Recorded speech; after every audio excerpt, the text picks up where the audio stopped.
ആയങ്ങളിൽ പൊലിഞ്ഞ അർജുൻ അഗ്നിയിൽ അവസാനിച്ചു. കോഴിക്കോട് കണ്ണാടിക്കലിലെ വീട് ഇന്ന് കണ്ണീർ കടലായി മാറി. അർജുൻ്റെ ശരീരത്തിനകത്ത് നെഞ്ചു പൊട്ടിക്കരഞ്ഞ് കുടുംബവും നാട്ടുകാരും. അർജുൻ വീടിൻ്റെ മാത്രം പ്രിയപ്പെട്ടവനല്ല, ഒരു നാടിൻ്റെയും കൂടിയാണ്. നാട്ടിൽ എന്തൊരു കുഴപ്പമുണ്ടെങ്കിലും ആദ്യം അവനും അവൻ്റെ ട്രക്കും മുന്നിലുണ്ടാകും. എന്നിങ്ങനെ അർജുനെക്കുറിച്ച് നാട്ടുകാർക്കും പറയാനുണ്ട് വലിയ മനുഷ്യസ്നേഹത്തിൻ്റെ കഥ. അത് തന്നെയാണ് ഇത്ര വലിയ സ്നേഹപാത്രമായി മാറാനുള്ള കാരണവും. അർജുൻ്റെ ചിത കൊളുത്താൻ മകന് കഴിഞ്ഞില്ല. കരഞ്ഞ് നിലവിളിച്ച് കൃഷ്ണപ്രിയയുടെ മാറത്ത് പറ്റിപ്പിടിച്ച് പൊന്നുമോൻ. സഹോദരൻ ചിതയ്ക്ക് തിരികൊളുത്തി അർജുൻ എന്നേക്കുമുള്ള യാത്ര പോയി. ഇനിയൊരു മടക്കമില്ല.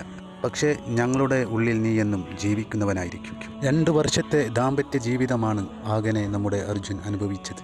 അർജുൻ്റെ ഭാര്യയുടെ അവസ്ഥ വലിയ വിഷമകരം തന്നെ. ഈ നഷ്ടത്തിന് കൃഷ്ണപ്രിയക്ക് എന്ത് നൽകിയാലാണ് പകരമാകുക? ഇല്ല, അതെന്ത് നൽകിയാലും ഒരിക്കലും അർജുൻ്റെ കരുതലിന് സമമാകുകയില്ല. അർജുന് കണ്ണീരോടുകൂടി ഒരു നാട് മുഴുവൻ ആദരാഞ്ജലികൾ അർപ്പിച്ചു. നിനക്കെന്നും നല്ലത് ഭവിക്കട്ടെ. അർജുൻ്റെ ശരീരത്തിനടുത്ത് നിശ്ചലയായി കൃഷ്ണപ്രിയ ഇരുന്നതും അവസാനം ചിതയിലേക്ക് വെച്ചപ്പോൾ ചിതയുടെ അടുത്തേക്ക് വന്ന ആ കാഴ്ച ഒരു മനുഷ്യനും ഒരിക്കലും കണ്ണീരോടുകൂടിയല്ലാതെ കണ്ടു നിൽക്കാനാവില്ല. കുടുംബത്തിന് ആശ്രയമായവൻ, സാഹോദര്യം കാത്തു സൂക്ഷിച്ചവൻ, ചെറുപ്പം മുതലേ കുടുംബം നോക്കാൻ വേണ്ടി വളയം പിടിച്ചവനാണ് അർജുൻ.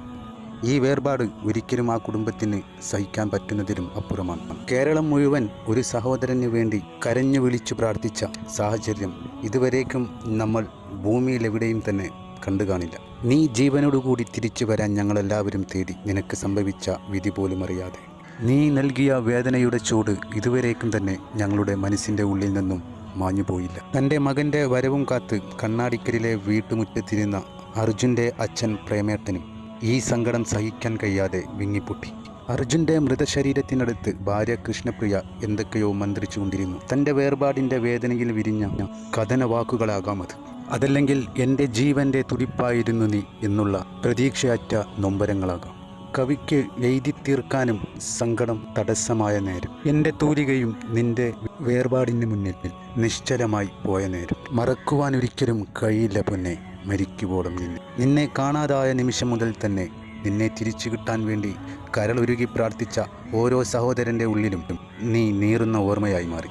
ഞങ്ങളെ എല്ലാവരെയും നിന്റെ മഹത്തായ രക്ഷയിലും തൃപ്തിയിലും നീ ഉൾപ്പെടുത്തണേ നാഥ. നിന്റെ മഹത്തായ നോട്ടവും ഇത്തരം സാഹചര്യങ്ങളിൽ നിന്ന് ഞങ്ങളുടെ ഓരോ സഹോദരന്മാരെയും കാത്തിരക്ഷിക്കുകയും ചെയ്യണമേ പൊന്നു തമ്പുരാനെ. ഈ വലിയ വിഷമം അതിജയിക്കാനുള്ള കരുത്തും സഹനവും സമാധാനവും ആ കുടുംബത്തിന് എന്നും നൽകി അനുഗ്രഹിക്കണമേ. ഇനി വാക്കുകളില്ല എനിക്കുരയാൻ.